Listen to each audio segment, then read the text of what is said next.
በተመረጡ ሳይቶች ላይ እስከ 35% የሚደርስ እውነተኛ ቅናሽ ይዘን መጣን። ቴምር ፕሮፐርቲስ ከአፍሪካ ህብረት በቅርብ ርቀት ላይ በምትገኘው ቡልጋሪያ ከባለ 1 እስከ ባለ 3 መኝታ ቤት አፓርትመንት በተለያየ ካሬ አማራጭ እየሸጥን ነው። ባለ 1 መኝታ 69 ካሬ በመደበኛ አከፋፈል 7.9 ሚሊዮን ብር ሙሉ ለሚከፍሉ ደንበኞች ደግሞ የ30% ቅናሽ ተደርጎ 5.5 ሚሊዮን ብር እየሸጥን ነው። ባለ 2 መኝታ ቤት 82 ካሬ በመደበኛ አከፋፈል 9.4 ሚሊዮን ብር ሙሉ ለሚከፍሉ ደንበኞች ደግሞ የ30 በመቶ ቅናሽ ተደርጎ 6.6 ሚሊዮን ብር እየሸጥን ነው። ባለ 3 መኝታ 126 ካሬ በመደበኛ አከፋፈል 14.1 ሚሊዮን ብር ሙሉ ለሚከፍሉ ደንበኞች ከ30% ቅናሽ በኋላ 10 ሚሊዮን ብር እንዲሁም በአዋሬ ከባለ 1 እስከ ባለ 3 መኝታ በተለያየ ካሬ አማራጭ እየሸጥን እንገኛለን። በተጨማሪም በገላንና ከአፍሪካ ህብረት አቅራቢያ በሚገኘው ዘመናዊ ሱቃችን ከ500 ሺህ ብር ቅድመ ክፍያና ከ2.5 ሚሊዮን ብር ጠቅላላ ክፍያ ጀምሮ ሱቆችን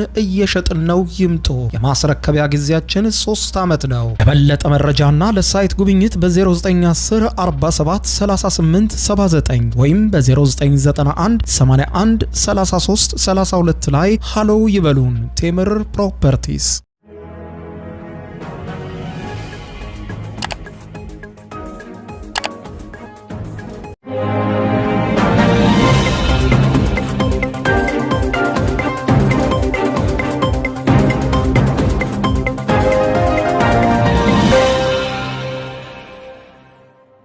ጤና ይስጥልኝ ክቡራትና ክቡራን የዩቲዩብ ቻናል ቤተሰቦች፣ አመሻሹን የተሰሙ ሰበር መረጃዎችን ይዤ ቀርብ ያለው በርከት ያሉ መካከለኛው ምስራቅን የተመለከቱ ፈጣን ወቅታዊ ሰበር ዜናዎች በየሰዓታቱ ልዩነት ዩቲዩብ ላይ እየተጫኑ ነው። ዩቲዩብ ላይ መረጃዎቹ ሲጫኑ ቀድሞ ለእናንተ የማስታወቂያ መልእክት ወይም ኖቲፊኬሽን እንዲደርሷችሁና ዜናዎችን በፍጥነት እንድትከታተሉ የዩቲዩብ ቻናሌን ሰብስክራይብ በማድረግ የደወል ምልክቷን መጫን አትዘንጉ።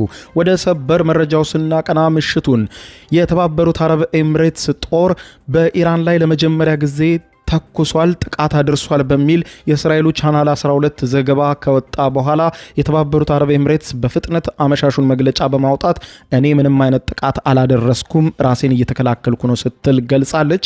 ኢራንም በአንጻሩ ወደ ተባበሩት አረብ ኤምሬትስ እስራኤልን ጨምሮ የሰው አልባ በራሪ አውሮፕላኖችንና ሚሳይሎችን መተኮሷ ተዘግቧል።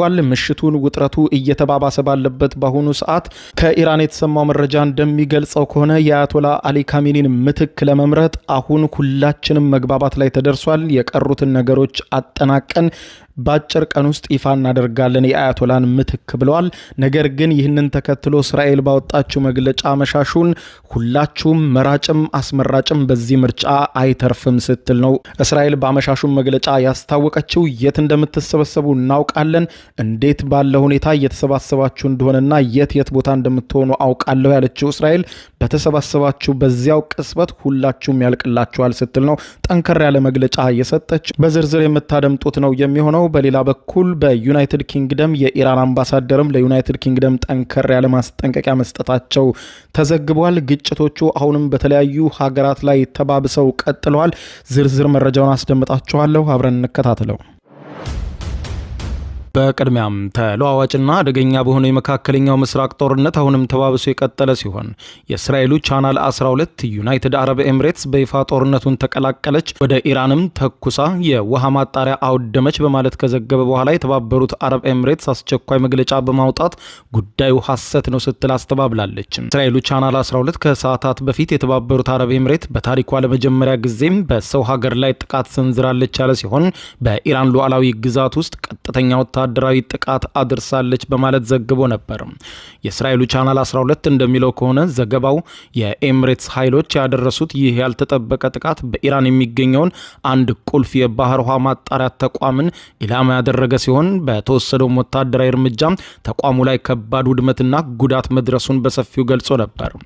ነገር ግን ይህ ዘገባ ከወጣ በኋላ የተባበሩት አረብ ኤምሬትስ አስቸኳይ መግለጫ አውጥታለች። ኤምሬትስ በሰጠችው መግለጫ እንዳለችው በምንም አይነት ጥቃት ውስጥ ውስጥ አልተሳተፍኩም። አሁንም ድረስ ራሴን በመከላከል ላይ ነው የምገኘው።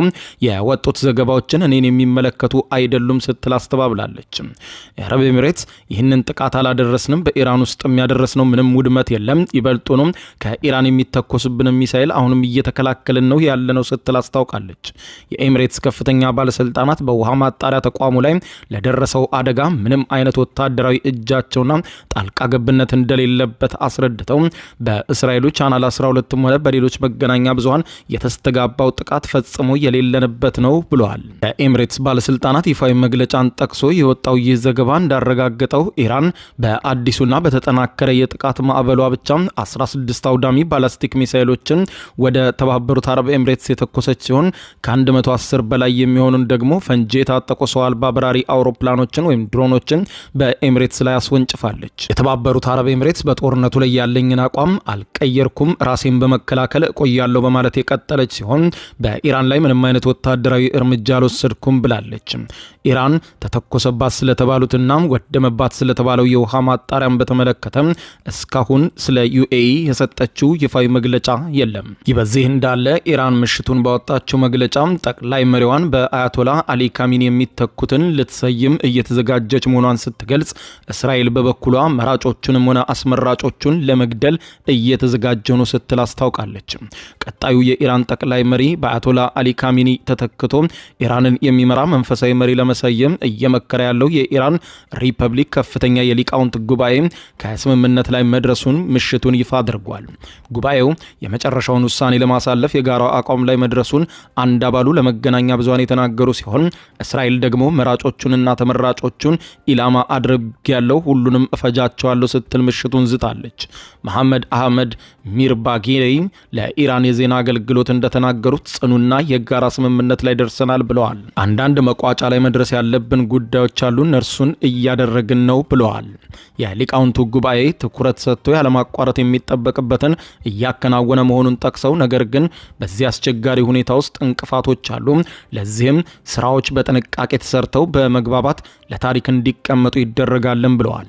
እስካሁን ባለው ሂደት ግልጽና አስተማማኝ የጋራ የሀሳብ አንድነት ላይ ተደርሷል ያሉት የጉባኤው አባል እንቅፋቶች ያሏቸውን ጉዳዮችም በፍጥነት እንደሚወገዱ ተስፋ እንዳላቸው ለመገናኛ ብዙሃን ገልጸዋል። የኢራን ከፍተኛ ሊቃውንት ቀጣዩን መሪ ለመምረጥ የሚያከናውኑትን ተግባር በቅርበት እየተከታተለች መሆኑንና በአያቶላ አሊ ካሚኒ የሚተካውን መሪ ብቻ ሳይሆን በአሁኑ ኢላማዬ አስመራጮቹን ሁሉንም ነው የምፈጀው ስትል ምሽቱን ዝታለች። የእስራኤል ጦር የኢራን ብሔራዊ ቋንቋ በሆነው በፋርስ ቋንቋ በማህበራዊ ትስስር ገጹ ላይ ምሽቱን ባወጣው መግለጫ ለ10 ዓመታት ተሰባስቦ የማያውቀው የኢራን የሊቃውንት ጉባኤ በቆም ከተማ ውስጥ በቅርቡ ስብሰባ ያደርጋል በማለት የገለጸች ሲሆን ልነግራቸው የምፈልገው ጠቅላይ መሪውን ለመተካት የሚፈለገውንና ተተኪውን ለመሰየም የምትጥሩ የምትሰበሰቡ ሰዎች ሁሉም ኢላማችን ውስጥ ናቸው፣ እንፈጃችኋለን ብላለች።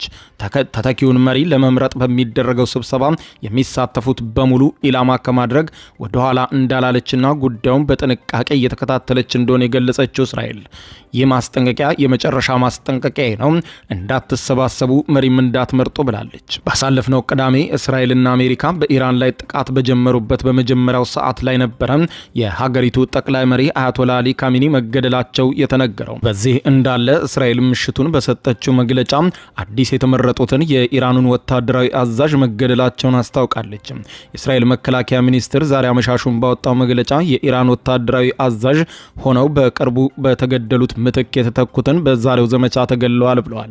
ሚኒስትሩ እስራኤል ጋንትዝ እንዳሉት ከሆነ የተገደሉት የኢራን ጠቅላይ መሪ ወታደራዊ ቢሮ ኃላፊ የሆኑት አቡ ቃሲም ባባይን የተባሉት መሆናቸውን ገልጿል። እንደ መግለጫቸው ይህ ኃላፊ ይህ እርምጃ የተወሰደባቸው በተሾሙ በጥቂት ቀናት ውስጥ መሆኑንም ገልጿል።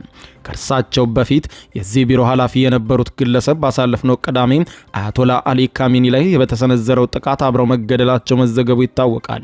የእስራኤል መከላከያ ሚኒስትር በመግለጫው የባባይን ግድያ ትልቅ ስኬት መሆኑን ገልጾ በቀጣይ የኢራንን ወታደራዊ እንቅስቃሴ ውስጥ ተሳትፎ ያላቸውን ኢላማ ያደረገ ከባድ ጥቃት እንደሚፈጽሙ ማስታወቃቸውን i24 ዘግቦ አንብበናል። ኢራን በተመሳሳይ ምሽቱን 28ኛ ዙር የማጥቃት እርምጃ በማለት የወሰደችውን የሚሳኤሎች ወጀብ የተኮሰች መሆኑን በይፋ መገናኛ ብዙሃን ገጿ ላይ አሳይታለች። በርካታ ሚሳኤሎች ከማስወንጨፊያ ላይ ተወንጭፈው ወደ ሰማይ ሲምዘገዘጉ ያሳየችው ኢራን የበቀል ጥቃታችን አሁንም ተባብሶ ይቀጥላል ስትል ምሽቱን 28ኛ ዙር ማጥቃት መጀመሯን ገልጻለች። ይህ የኢራን ማጥቃት ሌሊቱንም ቀጥሎ እንደሚቀጥል ነው ያስታወቀችው።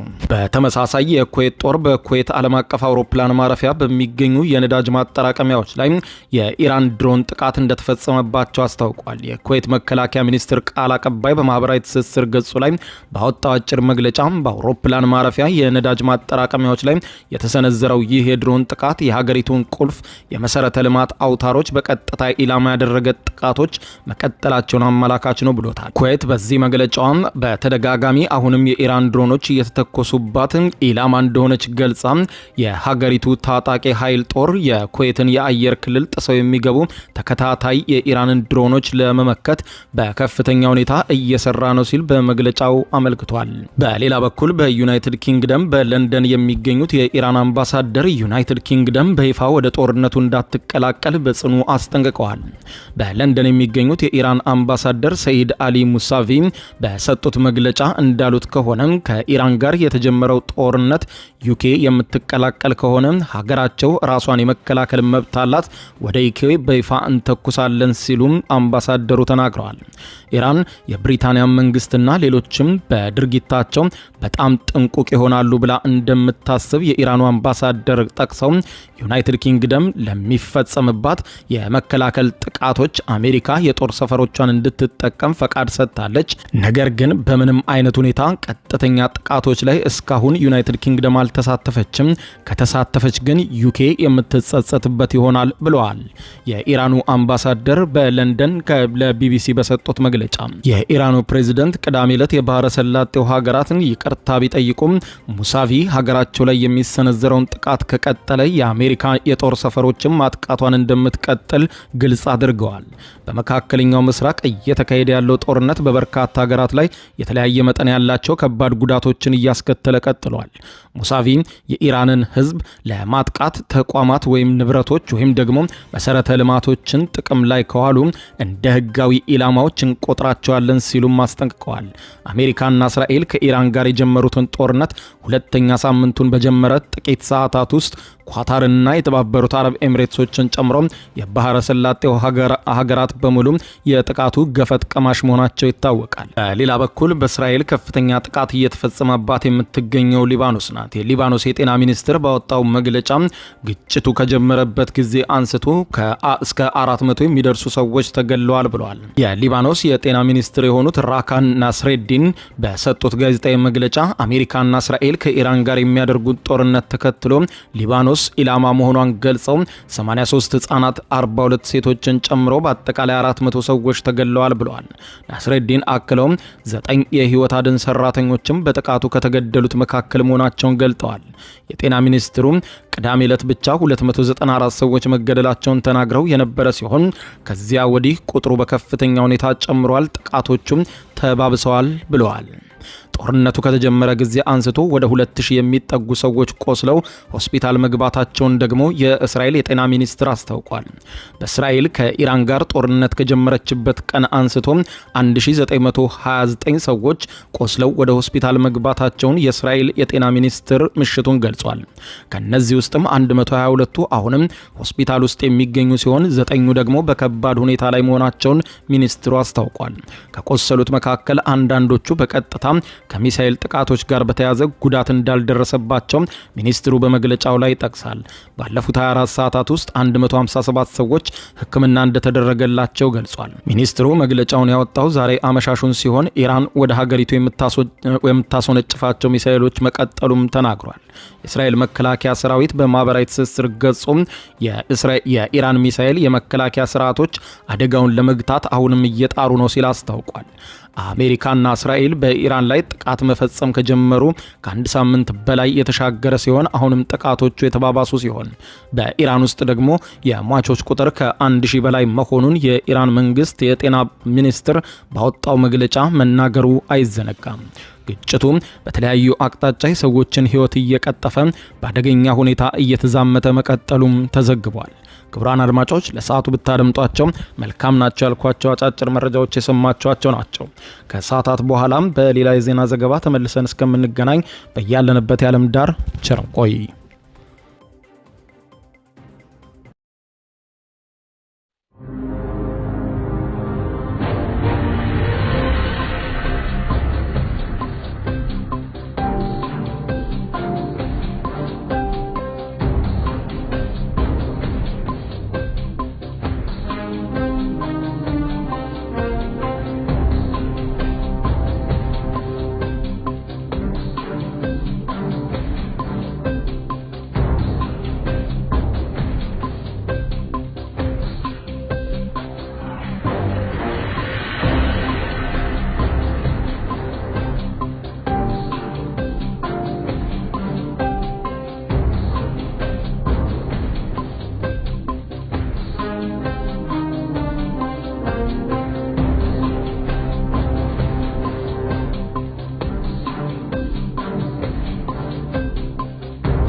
የዩቲዩብ የስኬት ሚስጥሮችን በዝርዝር የያዘው የአቤል ብርሃኑ የወይኗ ልጅ መጽሐፍ ሁለተኛ እትም በገበያ ላይ። ዩቲዩብ ለመጀመር በአጭር ጊዜ ስኬትን ለመቀዳጀት አስበዋል?